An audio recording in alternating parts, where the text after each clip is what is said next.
बच्चे डे 18 में हम लोग देख रहे हैं PYQ, है ना, chapter 10 cell cycle and cell division के। ठीक है, कुछ क्वेश्चन हैं जो मैं सॉल्व करूंगा, कुछ असाइनमेंट दूंगा आप लोगों को और आपने सॉल्व करने हैं। नंबर ऑफ 5 क्वेश्चन आपको असाइनमेंट दे दूंगा और मैं जो रिसेंट ईयर में क्वेश्चन पूछेंगे वो मैं आप लोगों को सॉल्व करके दे देता हूँ। ठीक है बच्चे, देखो देखिए बच्चे, जैसे हमारे पास क्वेश्चन आता है, at metaphase chromosomes attach to the spindle fibre by their kinetochore, ये वाला इसका ये आंसर आता है। सैटेलाइट, सेंट्रोमियर्स में काइनेटोकोर से क्रोमोसोम्स अटैच्ड होते हैं।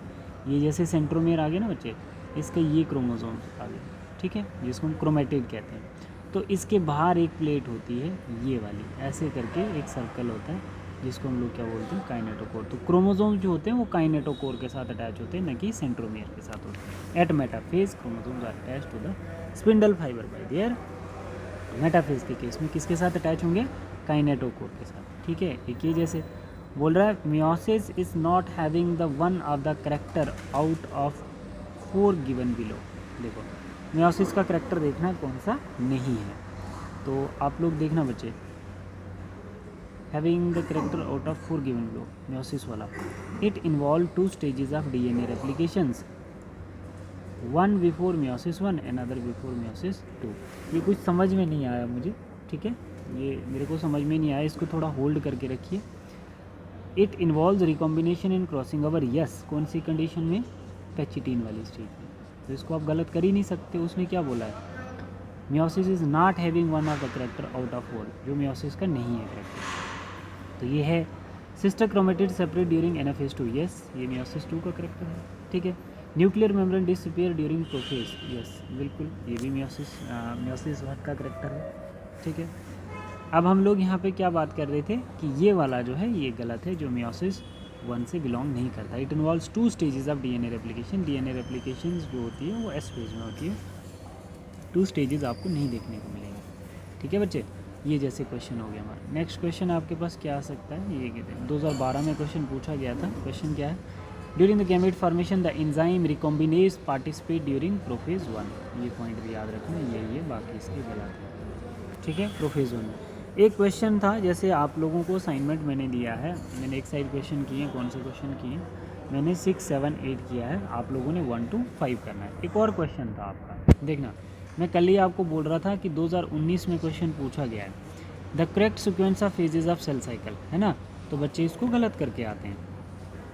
इसमें आप लोग बताओ, पहले ग्रोथ फेज़ होती है बच्चे, तो देखो G1 के बाद S फेज़ होता है, फिर G2 फेज़ होता है और फिर माइटोटिक फेज़ होता है। S फेज़ पहले कभी होता ही नहीं, G1 के बाद G2 नहीं होता और M पहले होता नहीं, G1 नहीं होता है। समझ में आई बात। हमने ऐसे एक सेल साइकिल बनाया होता था, ऐसे हम लोग एक सेल साइकिल बनाते थे, ये कुछ ज़्यादा अच्छा नहीं बना। हमारे पास एक ऐसा सेल साइकिल होता था, जिस सेल साइकिल के केस में हम लोग क्या करते थे, ऐसे करके, इसको हम लोग क्या बोलते थे, G1 फेज़, इसको हम बोलते थे S फेज़, ये आ गया G2 फेज़ और ये आ जाता था हमारा M फेज़। ठीक है बच्चे, तो इसने भी ऐसे ही इसको बताया और इसके बाहर आ जाता था G0 फेज़।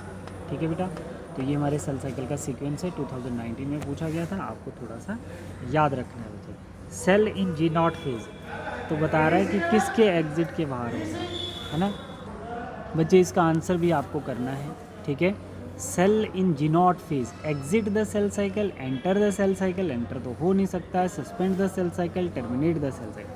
तो आपने इसका आंसर बताना है। ठीक है, ये आपको करके बताना है, ये होमवर्क है आपका।